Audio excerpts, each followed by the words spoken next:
All right, hello guys. The title does not fool you. We have a long-awaited story time.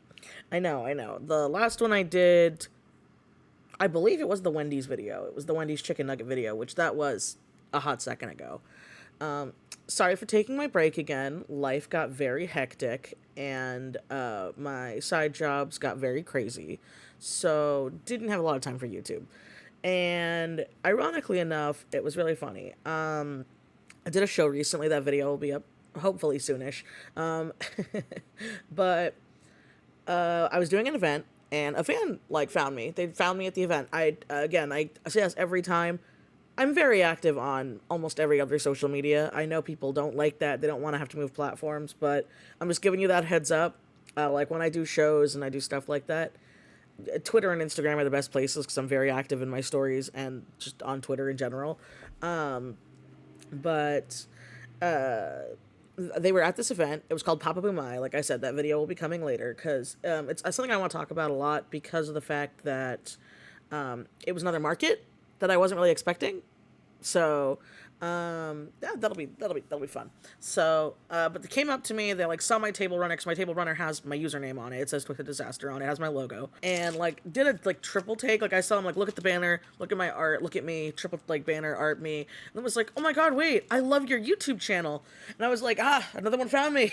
Because if you guys didn't know, if you guys ever do find me out at events, and you do clock me, I tend to give fans free stuff. You'll get a free print or a free sticker or something. Just a little fun thing for finding outside of my hole. And was just asking me about stuff and was I love rewatching your videos and stuff still while I draw and things like that. But no rush if you don't want to come back. But we miss you. No. Very, very sweet. And I really thought about it and I was I don't want to take my YouTube for granted. I don't. Which is why, after much thought, I'm going to talk to some of my friends that do it. I am going to start dual streaming. Just giving you a little update here. I don't know exactly when. It'll probably be middle of summer because I'm going to be very busy in June. I'm going to be doing Anime Riverside in Riverside, California, June 1st. And then literally 2 days later, I'm going on a plane to Pennsylvania to be at Sci-Fi Valley Con. So I will be at Sci-Fi Valley Con in Pennsylvania and Anime Riverside, and those are my two shows for a hot second. I think my only guaranteed show after that is LACC again, but that'll be a different video that we're talking about here. So we're here for a story time. We're here for rambles. We're here for you guys to put on in the background while you do random stuff, or you draw in your sketchbook, and honestly, same hat. This is kind of the stuff I do. So random background footage. Nothing fancy to it, just random artwork that I have done. But also, with that being said, with what the title says here, I will not be showing any pictures because they can be very graphic, and I know some people are sensitive to that kind of thing. And while I was able to handle it because I was currently going through it, that's not the case for everybody. So we're also going to be talking about body modification and body mods and just living your own little cringe life, right? So let's just get into it, right? So this is how I blew up my ear. And so I am 31. I'm 31, born in 92. Good old baby compared to the internet. And I have gone through it where I'm tired of waiting. That sounds very silly, but I grew up as a millennial, being the wait till you're older, you're gonna regret it when you get older, and no. And I regret not doing a lot of stuff because of that phrasing, and because when I was a young little bean, I was, wow, gasp, shocker, extremely self-conscious. Extremely. I look back at younger pictures of myself and I don't get happy. I remember being I hated wearing this shirt. I hated dressing this way. I hated doing stuff like this. Even though I was having a good time, I thought I was ugly and everything like that. I'm not trying to I am not trying to push myself down. This is genuinely how I felt at the time. Because I was I'm not thin enough to be one of those cute little goth girlies. I'm not hard enough to be one of the edgy alternative punks. It just wasn't gonna fly, right? And then, this is going to sound very cliche what I'm going to describe right now, and I don't know if anyone else has ever experienced it, but I also felt like a fraud, right? I felt fake because I noticed that a lot of my gothic and alternative friends in the time, even when they like didn't wear makeup and didn't wear full beats, just like the outfits they wore just being scrunkly, they still looked like an alternative person. They still like acted like an alternative person in my little teenage mind, right? And so I'm like, that's, you know, that's not me. I want it to be me, but that's not me.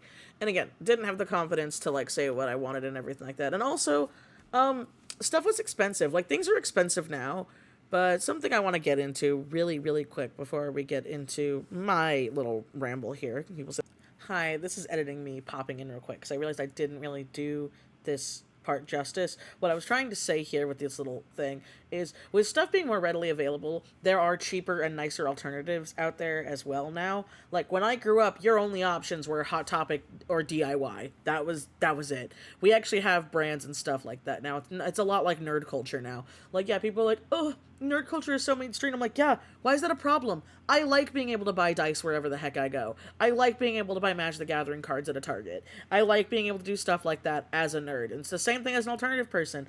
I like being able to find multiple shops and multiple things of things that I like, and I don't have to worry about just shopping at Halloween time. That was kind of the summary of what I was trying to get at here, but I kind of went on a tangent and forgot to bring it up, so that's why editing me is popping in to bring up that little part here. So yeah. Back to the video. That's my ramble. So you're getting a good thick ramble here. Is the fact that stuff being readily available has been great, because I saw like a random video in my timeline recently that was something like, oh my god, TikTok's turning people goth or whatever, and then I saw another one that was like kind of decent that was like, oh, the TikTok goth epidemic or something like that, and it was talking about how because of TikTok, like, more and more people are becoming alternative, becoming goth, becoming alt, becoming stuff like that. And yeah, that is inherently a case. And you want to know why? Is because, like it or not, TikTok can be a hell site, like any website, but wow, does it really get out to people very quickly, and does it actually offer pretty helpful information?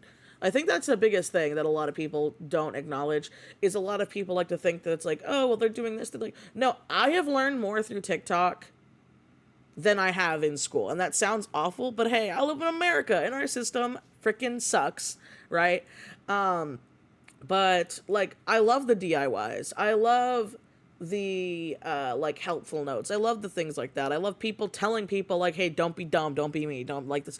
And you see a random person, you know, you don't see a highly edited 5K YouTube video, you know, where it's like over an hour long for no reason, just because to pad the runtime. You know, it's, which I'm not saying everybody does that, but people do that. And, you know, it's one of those things where you're like, oh, okay. And so I remember, after going through all of the BS that I went through last year, I told myself, I'm done with, I've done my waiting. I did my 13 years of it in Azkaban. I'm done. You know, because I am done waiting. And I have never been happier. I've never been happier about myself. I've never been happier with this and that. And again, I've always liked this stuff, and I've always wanted to dress this way. It just came down to I didn't have the confidence, and now I do. I can't really make a video on that. I don't know how to, because everybody's experience is different. But I remember seeing a post somewhere. I think it was Twitter, and it was something like, you in your 30s is what your 13-year-old wanted, like your 13-year-old self wanted to be, or something like that. Sounds very cringy, very edgy, but oh my god, is it true. I look at myself now in my 30s, and I know little baby Meech would have been all over me. Would have been like, oh my god, you're so cool, this is so neat, you're an artist, you're spooky, you get to do all this stuff all the time. You get to, what do you mean you get to have, this sounds so silly, but like a coffin pencil case, and 2 black cats, and your tablet glove has a skull on it. Like, is it very cliche and cheesy? Yeah, but you know what? It makes me happy. And that's all I care about anymore. This world sucks, y'all. The world sucks right now. Don't want to get too deep into it, but I'm done. I'm done doing my waiting. I'm done doing my time. And one of the big things I've always wanted to do was stretch my ears. I've loved ear stretch looks. I've given it to a lot of my characters. I've always wanted to do it. But like many things in my life, your girl has health issues. I don't know if I ever made a story time about this, but I have in fact had my ears pierced anywhere between like 4 or 5 times throughout my life, because when I was younger, I will say the first like 3 times were at Claire's. Biggest mistake of my life, never again. But I was a child and it was the 90s, so how was I supposed to know? 90s / early 2000s. And those got infected, had to get them out, ears closed up, didn't see the point. And so I remember going to a piercer when I got my first ears pierced. And then they kind of closed up again. I was very bummed out about it because I ended up getting an infection. Like, yeah, they had healed for about a year and a half. I was very happy with them. I loved them. And then I got an ear infection, or I got a reaction to some of the metal that I had used. Very sad, very upset, you know. And then I randomly, about this time last year, actually, I think, I ended up just looking a piercer in my area because I'd gotten them, you know, pierced and they'd closed up. And I looked up a piercer in my area. I made an appointment. I went to it and I was like, hey, I had like 2 holes on each ear. They probably both closed up. It's been so long, you know, but I want to get them re-pierced. And the piercer lady, very nice lady, love her. If you guys ever want to go to Coolsville with a K in Anaheim, California, that's not by my house, but it's the one I looked up with where it was within driving distance. Totally recommend their piercer and their tattoos. They're amazing people. Not sponsored, nothing like that. Just I had an amazing experience and I wanted to share it. So I go in, I let the older piercing lady, like, let her know what was going on, which was also really cool. I don't know. I like seeing older alternative punk people. Always kind of like, it makes my little black heart just do flips. And she was like, well, if they had fully healed and everything, why don't we just see if they're still open? And I was like, what do you mean? She's like, oh, well, sometimes some piercings don't close all the way. It looks like it closes all the way, but that's because you have, and I forgot what she called it, but it's pretty much dead skin stuck in your ear hole. Very gross, I know, but that's kind of just what happens with normal piercings. So she was there. We were there for like literally maybe 15-20 minutes. And she was like, the only one I need to pierce is your right ear. Keep this in mind, right? And it was only one of my right ear holes. The other one was fine. So she's like, oh, I only need to charge you for the one piercing, because the other thing I kind of just cleaned out and got you all resituated. And I was like, oh, yay, what luck. You know, and so then I did the whole process. I let my ear heal. Everything was fine and dandy. And I waited until they were fully healed. And this was around November. I think it was around my birthday. It was around November or early December was when I was like, I'm going to stretch my ears. Again, I'm done waiting. I've wanted to do this. I've wanted to do it for a long time. I'm going to do a bunch of research into it because I'm 30 now. I'm 31. I'm an adult. I can do my own goddamn research.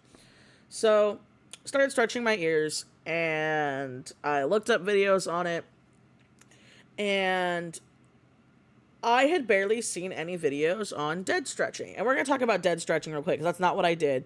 And I don't think enough people talk about it. And the name itself makes people a little hesitant. Like when I tried explaining this to my friends, because I even have a friend who is into body mods as well, who didn't even know what I was talking about. So dead stretching, or true stretching, is the process of using this is very important, slightly weighted gemstone or medical grade glass plugs. There are no tapers. There are no, like little stretching rings. There's no silicone. It is either stone or, again, treated stone or medical grade glass. And because of the slight weight, because it's going to have a little bit of a weight to it, but not too much, it naturally stretches your ears for you. And you know your hole is ready to grow when the new plug can just go right in. And with dead stretching, which I didn't know about, again, until it was too late, they come in half sizes. They come in middle sizes. Almost every stretching kit skips by 2. That's just how it goes. That's how it's always been. And I didn't think that was not normal because, again, all the ones I saw were great reviews, great yada yada and all that stuff. So say that, right? Scream, scream, scream. And my right ear has always been my little problem child.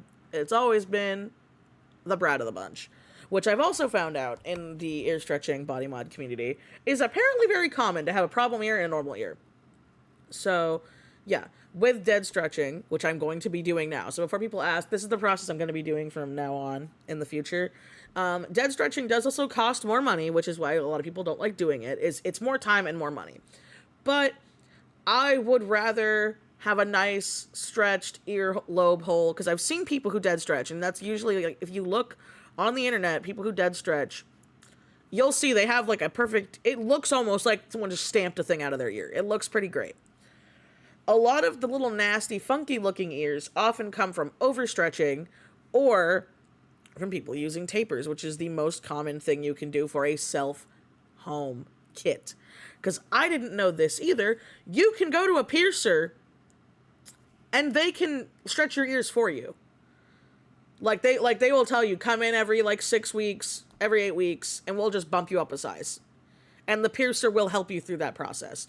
You're paying for a piercer, but it's getting done the proper way. It's like when you're getting tattoos, because I am a tattooed person.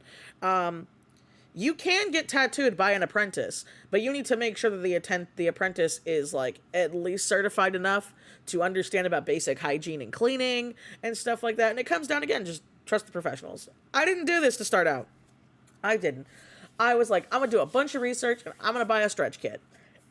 And the first thing I see on the beautiful Amazon, the beautiful, beautiful We Hate Jeff Bezos website, is a bunch of stretch kits. A bunch of them with amazing reviews. All of them are acrylic. Couple are medical grade steel. Couple. Keyword is couple there. So I started off with a black acrylic stretch kit. And I stuck with that one for a hot second. That was the one I stuck around with. That was the one that I constantly used. And it wasn't until I got to, I believe, a 10 that I bought a metal kit. I bought a metal one. Now, the difference between me being a silly little goose and, doing things properly was I asked a couple of friends who had done it, and they were like, oh yeah, as long as it doesn't hurt, it'll be a little tight, but as long as it doesn't hurt, you can stretch about a month in. So that's what I did. And I was very determined to keep doing that because I wanted to get to my goal size of a 0 by the end of this year. Keep that in mind. That is a drastically small time frame. I wanted to go from nothing, like a normal piercing, to a 0 in a year. And before people are like, well, I was able to do that, or so-and-so was able to do that, I bet you they got a kitty bowl ear. A kitty butt ear. And the reason why I say that is because that was a term I learned after my ear blew out. Because I was this one being a little trouble. So I did wait two months. Okay, you guys can do your math here. I did wait 2 months before going from my 8 to my 6. Right? That's where you're getting now into the mean sizes. You're getting into the stuff that does hurt. But here's the cutesy catch. It's not supposed to hurt. Doesn't matter how much oil, how much stretching, how much rubbing. If the hole's not good to go, it's not good to go. It's just not.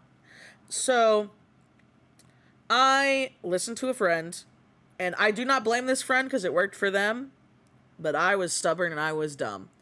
So I stretched my left ear, got it no problem. No problem. Took it great. My right ear was giving me trouble.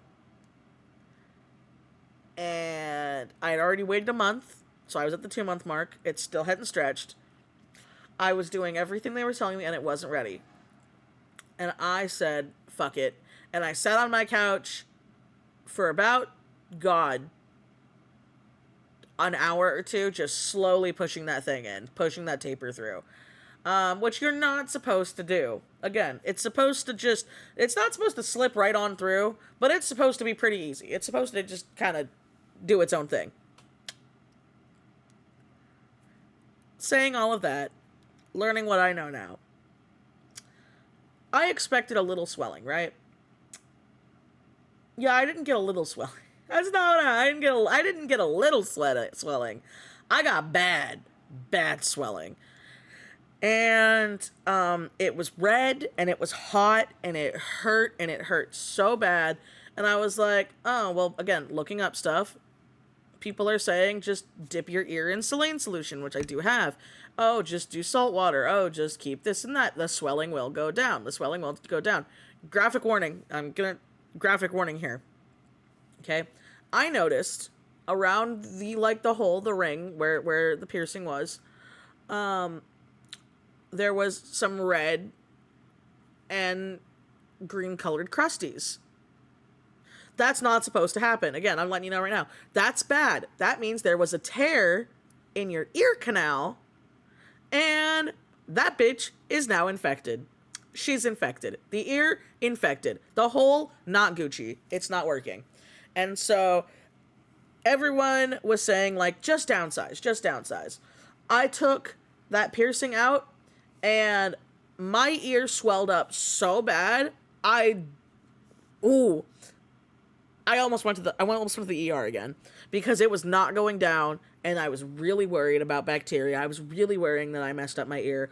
And again, I'm now looking this up because I'm very confused. Everything else I was seeing was normal. This is apparently notorious. The jump from the 8 to the 6 is apparently, like, notorious for this because people are not stretching properly. They're doing what I did. They're being stubborn. They're pushing through when it's not ready. They're not doing it properly. They're using tapers. They're using this and that. They're, not letting their ear have enough time to heal.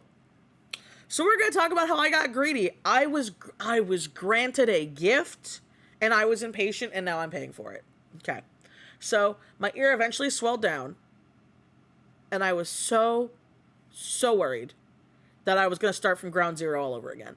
I thought, I'm going to have to get my right ear pierced.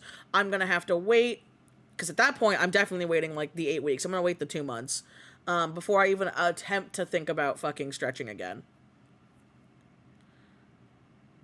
And I was able to get a 12 in. Not great, but it's better than starting from nowhere, right? So I had the 12 in for about a week, and when I took it out to clean it, because that's another thing, you're supposed to take your piercings out to clean it.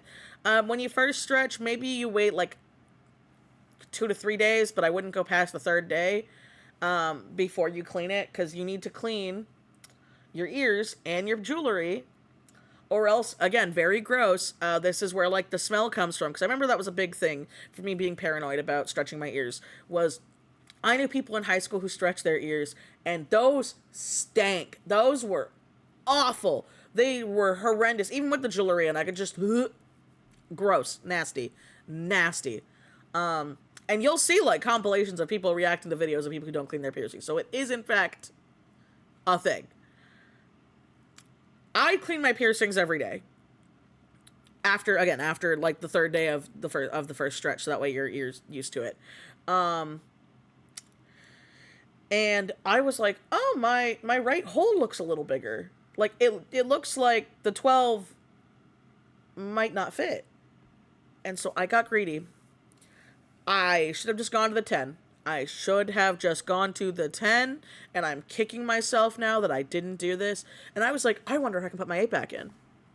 I wonder if I can put the 8 back in. So I tried to put the 8 back in, and it hurt, and I was dumb because I'm like, I'm sure it's fine. I'm sure it's just a little sensitive, a little sore. I was being stupid. Don't be me.